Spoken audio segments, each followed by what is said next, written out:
नमस्कार तपाईहरुलाई यस च्यानलमा स्वागत गर्न चाहन्छु।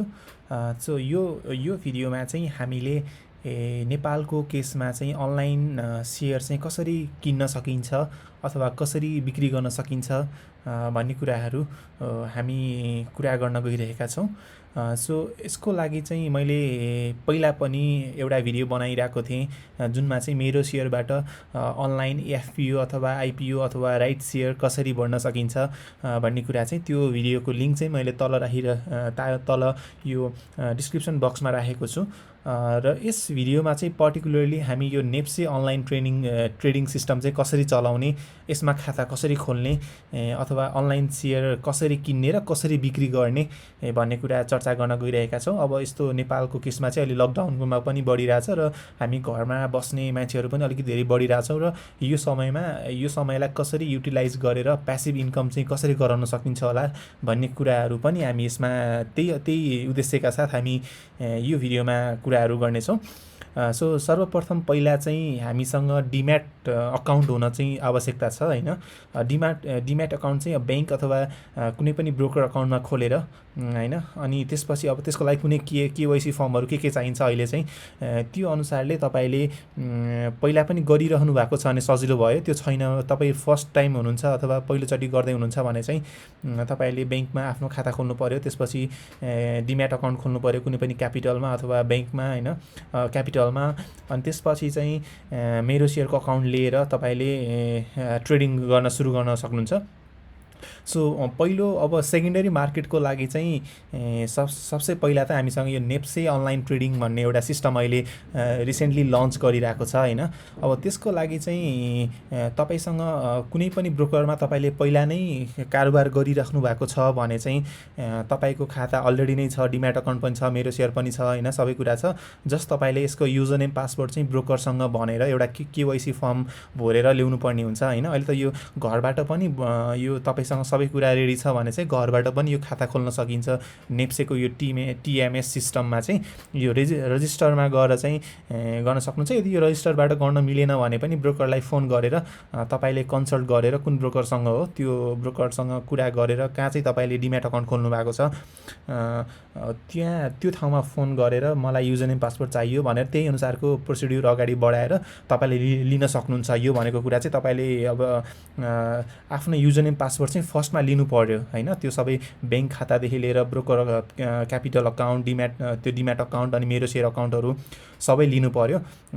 अनि मेरो शेयर अकाउन्ट चाहिँ किन चाहिन्छ भन्दाखेरि तपाईले यसबाट अनलाइन ट्रेडिङ सिस्टमबाट कुनै पनि शेयर बेच्नु भयो भने चाहिँ तपाईले एप्रुभ गर्न पर्ने हुन्छ के हैन, मैले नै बेचिराको भनेर। त्यसको लागि चाहिँ मेरो शेयर अकाउन्टहरु पनि हुन्छ। मेरो शेयरबाट चाहिँ मैले यो शेयर बेचे भनेर अपलोड पनि गर्न मिल्ने भयो। अनि आईपीओहरु छ, एफपीओहरु आइराछ अथवा राइट शेयर आइराछ भने चाहिँ त्यो पनि एप्लाई गर्न मिल्ने भयो। सो हामीलाई दुईटै हुन चाहिँ आवश्यकता छ अहिलेलाई चाहिँ। सो अब फर्स्टमा चाहिँ यो मेरो शेयरमा त्यो शेयर कुनै पनि चाहिँ बेचिसकेपछि त्यसको कसरी बेच्ने त्यसलाई अथवा कसरी हामीले एप्रुभ दिने भन्ने कुरा चाहिँ पछि डिस्कस गरौँला। फर्स्टमा चाहिँ यो अब अनलाइन ट्रेडिङ सिस्टममा चाहिँ हामी कसरी शेयर किन्ने भन्ने कुरा जाउँ। अब फर्स्टमा चाहिँ सपोज मैले चाहिँ तपाईले सबै खाता खोलिसक्नु भएको छ हैन, बैंकदेखि क्यापिटलदेखि लिएर मेरो शेयर सबै खाता खोलिसक्नु भएको छ भने चाहिँ अब फर्स्ट चाहिँ तपाईले युजर नेम र पासवर्ड चाहिँ तपाईलाई दिन्छ ब्रोकरबाट। अनि अब नेपालको केसमा त अब कति लगभग 60 वटा जति ब्रोकर छ होला हैन। त्यसमा चाहिँ अब कति नम्बरको ब्रोकर, मेरो चाहिँ 58 नम्बरको ब्रोकर हो नासा सेक्युरिटीज भन्ने।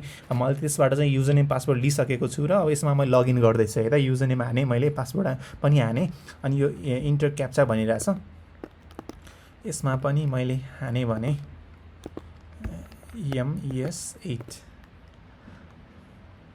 सरी रङ भनिरहेछ क्याप्चा, मैले फेरि पनि ट्राई गर्छु। RX capital O capital R 8 capital T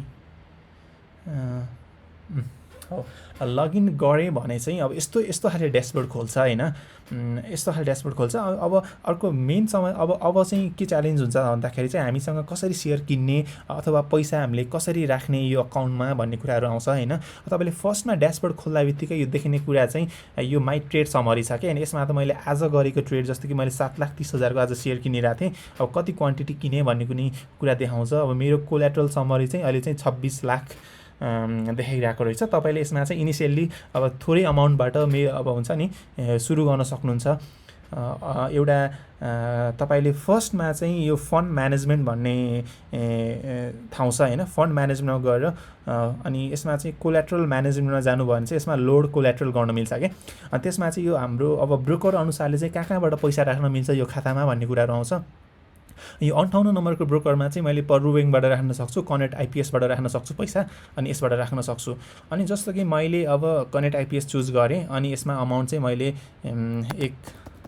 1 lakh राखेर मलाई ब्रोकर पेमेन्ट अथवा त्यस्तै के गरेँ भने यो कनेक्ट आइपिएसमा जान्छ अनि तपाईँले त्यहाँ कनेक्ट आइपिएसको भेरिफाई गरेर तपाईँले यसमा पैसा राख्न सक्नुहुन्छ। अब हामी गयौँ, पैसा आइसक्यो हाम्रो खातामा होइन। अब पैसा आइसकेपछि चाहिँ तपाईँले यस्तो ड्यासबोर्ड देख्न सक्नुहुन्छ। एकचोटि रिफ्रेस गरौँ, अलिकति स्लो भइरहेछ यो नेप्सेको चाहिँ। यस्तो देखिन्छ। अनि यसमा चाहिँ अब आजको केस हेर्ने भने चाहिँ मेरो 26 लाखसम्मको कोल्याट्रल मैले जम्मा गरेको थिएँ र लगभग सबै पनि किनिसकेँ। अब मैले 1,03,000को मात्र सेयर किन्न बाँकी छ होइन। यसमा चाहिँ अब कति % कोल्याट्रल चाहिँ युटिलाइज भयो अथवा कतिको सेयर किन्न बाँकी छ भन्ने कुराहरू देखाइरहेको छ। तपाईँले अझै बढी सेयर किन्नु भयो भने यो कोल्याट्रल बढाइराख्नु पऱ्यो, यसमा पैसा डिपोजिट गर्नु पऱ्यो अथवा ब्रोकरलाई फोन गरेर मेरो कोल्याट्रल बढाइदिए भनेर अगाडि बढ्नु पऱ्यो।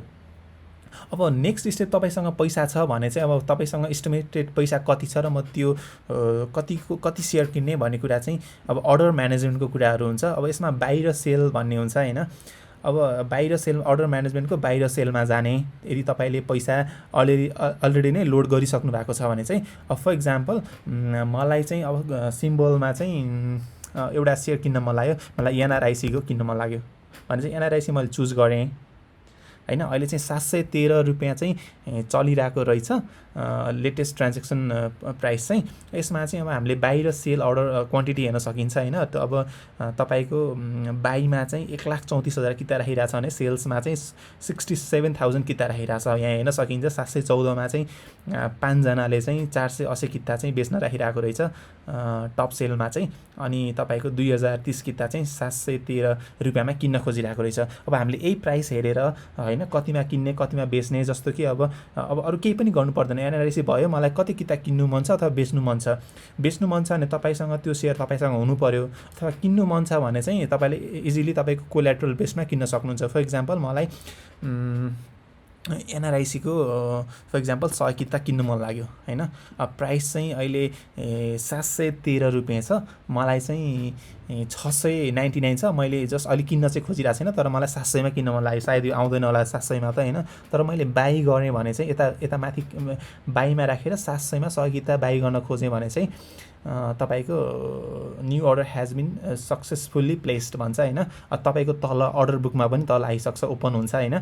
अनि जस्तो कि मेरो 70,000 भ्यालुएसनको सेयर भयो अनि तपाईँले चाहिँ अब यसलाई चाहिँ यो 700मा त आउँदैन होला, मैले जस्ट ट्राई गर्नलाई देखाइरहेँ होइन। तर तपाईँलाई फेरि एडिट गरेर फेरि मलाई 710मा किन्छु भन्न खोज्नुभयो भने फेरि यसलाई मोडिफाई क्लिक गरेर यो मोडिफाईमा क्लिक गर्नुभयो भने माथि फेरि यो 700को प्राइसलाई चाहिँ चेन्ज गर्न मिल्छ कि। सो अहिलेलाई चाहिँ म यो क्यान्सल गरिदिएँ होइन। तपाईँको यदि 700मा आउने भयो भने त आइहाल्छ।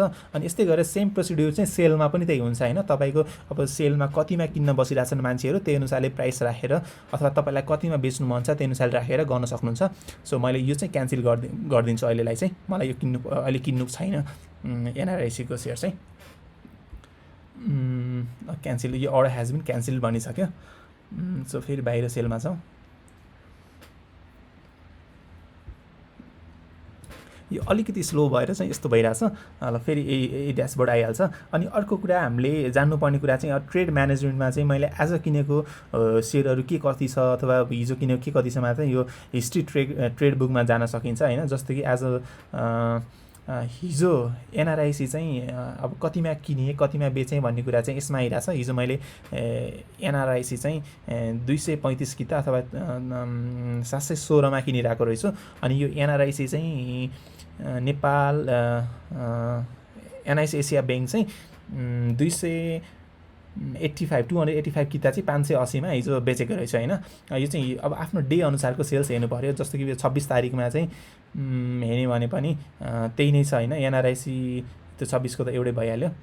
जस्तो कि आज 27 तारिक हो होइन, 27 तारिकको हेऱ्यो भने चाहिँ फर इक्जाम्पल नेपाल ब्याङ्क लिमिटेडको आज मैले किनिरहेको थिएँ होइन, सेयरहरू चाहिँ 1200 किता 292मा होइन, यसरी अब यहाँ देख्न सकिन्छ भनौँ न, यो हिस्ट्री ट्रेड बुकमा चाहिँ कति किता किने आफूले, कति किता बेचेँ भन्ने कुरा चाहिँ यसमा आउँछ होइन।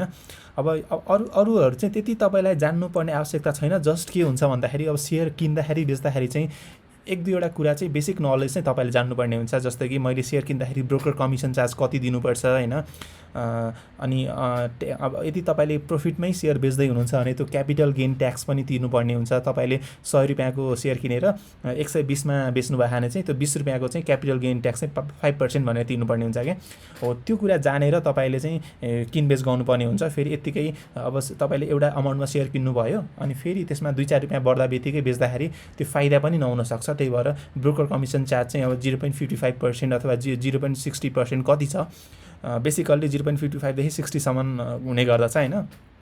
त्यही अनुसारले अब ब्रोकर कमिसन चार्ज कति छ त्यही अनुसारले तपाईँले किन्ने बेच्ने गरेर त्यो कुराहरू सिम्पल फन्डा त्यति कुराहरू याद गर्नुभयो भने तपाईँलाई थोरै सेयरहरूमा खेल्न सजिलो हुन्छ। अब त्यसभन्दा बाहेक त तपाईँले कम्पनीको कति स्टडी गर्नुहुन्छ, अब कम्पनीहरू इन्भेस्ट गर्नुहुन्छ कि लङ टर्म इन्भेस्ट गर्दै हुनुहुन्छ कि सर्ट टर्म ट्रेड गर्दै हुनुहुन्छ कि त्यो कुराहरू विचार गरेर सेयर किनबेच गर्न सक्नुहुन्छ।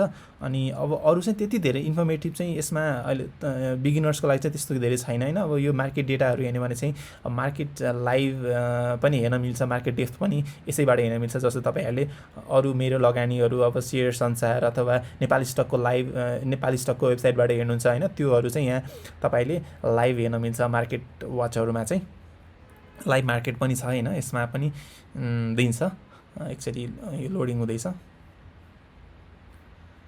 तर यसमा आउँछ लाइभ मार्केट पनि। जस्तो कि तपाईँले उतातिर नेपाली स्टकको लाइभमा देख्नुहुन्छ त्यस्तैहरू देखिन्छ नि। ब्रोकर ब्याक अफिसमा चाहिँ यो डिपी होल्डिङमा चाहिँ तपाईँसँग करेन्टली सेयरहरू के कति छ आफ्नो ब्रोकर खातामा भन्ने कुरा चाहिँ यो तपाईँले आफ्नो यो एक्जिस्टिङ डिपी खातामा चाहिँ हेर्न सक्नुहुन्छ। यो यहाँ भएको सेयर मात्र तपाईँले बेच्न सक्नुहुन्छ क्या तपाईँले यो अनलाइन ट्रेडिङमा।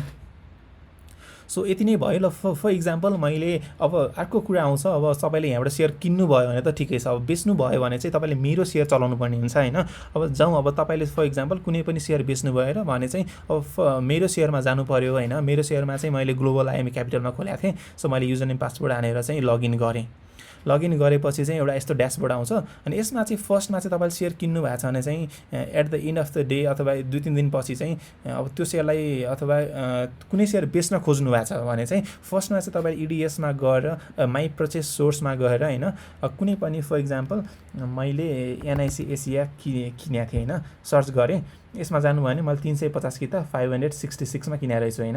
यो चाहिँ तपाईँले फर्स्टमा चाहिँ क्लिक गरेर हो मैले किनेको हो भनेर एउटा एक्सेप्ट गर्नुपर्ने हुन्छ। पछि चाहिँ इनकेस सेयर बढ्यो भने चाहिँ क्यापिटल गेन ट्याक्स तिर्नुपर्ने हुन्छ। त्यही भएर यो डब्लुएससी क्यालकुलेट गर्छ होइन। तपाईँले यहाँबाट चाहिँ एक्सेप्ट गर्नु पऱ्यो मैले सेयर किनेको भनेर। अनि जुन सेयर तपाईँले उता अनलाइन ट्रेडिङबाट बेच्नुहुन्छ नि त्यो चाहिँ के गर्नु पऱ्यो भन्दाखेरि माई इडिएसमा जान्छ क्या। माई इडिएसमा जानुभयो भने चाहिँ ट्रान्सफर सेयरमा जाने अनि यसमा एउटा रिक्वेस्ट आउँछ, तपाईँले 350 कि त एनआइसी एसियाको बेच्न खोज्नु भएको रहेछ भनेर आउँछ। यसमा भ्यू डिटेल्स गरेर अहिले त मेरोमा छैन यहाँ एनआइसी एसिया भनेर आउँछ अनि क्लिक गरेर प्रोसिड गरिदिनु भयो भने त्यो तपाईँको सेयर चाहिँ ब्रोकरले तान्न सक्छ होइन। त्यो भने नै तपाईँले बेचेको सेयर चाहिँ तपाईँको खाताबाट जान्छ। त्यही भएर तपाईँसँग यदि सेयर बेच्दै हुनुहुन्छ भने चाहिँ अनलाइन ट्रेडिङ मात्र भएर भएन, मेरो सेयर पनि हुनु पऱ्यो, यसबाट एक्सेप्ट गरिदिनु पऱ्यो तपाईँले अनि बल्ल सेयर अरूसँग जान्छ। अनि अब यति नै होला सायद। अब तपाईँलाई फर्स्टमा इनिसियलमा इन्भेस्ट गर्दै हुनुहुन्छ सेयरमा भने चाहिँ यति कुराहरू भयो भने चाहिँ अब इन्भेस्ट किन्दै हुनुहुन्छ भने त अब यो मेरो सेयरमा जानु परेन, त्यति काम गर्नु परेन। अथवा बेच्दै हुनुहुन्छ भने चाहिँ तपाईँको जेनरल प्रोसिड्युर चाहिँ सिम्पल प्रोसिड्युर चाहिँ यो हुन्छ। अब यसभन्दा बाहेक कुराहरू सेयर मार्केटमा त धेरै नै हुन्छ होइन। जस्ट यो त बिगिनिङको लागि टेक्निकल पार्ट मात्र मैले आज डिस्कस गरेको हो। यसमा अब अरू लजिकल पार्टहरू अरू एनालाइसिसको पार्टहरू त कम्पनी हेरेर कम्पनीको फ्युचर अथवा कम्पनीको हुन्छ नि रिटर्न के कस्तो छ त्यो हेरेर इन्भेस्ट गर्नुपर्ने हुन्छ। तपाईँले यत्तिकै इन्भेस्ट गरेर फेरि भोलि बिहान त्यसमा फेरि ठुलो घाटा पनि लाग्न सक्छ होइन। अब त्यही अनुसारले लगानी गर्नु होला र आफ्नो यो फ्रीको टाइम चाहिँ मजाले सदुपयोग गर्नु होला र सकेसम्म आफ्नो प्यासिभ इन्कम चाहिँ जेनेरेट गर्न खोज्नु होला। यति भन्दै चाहिँ म यो भिडियो चाहिँ अन्त्य गर्न चाहन्छु। Thank you so much, thank you for watching this video. Okay, bye by.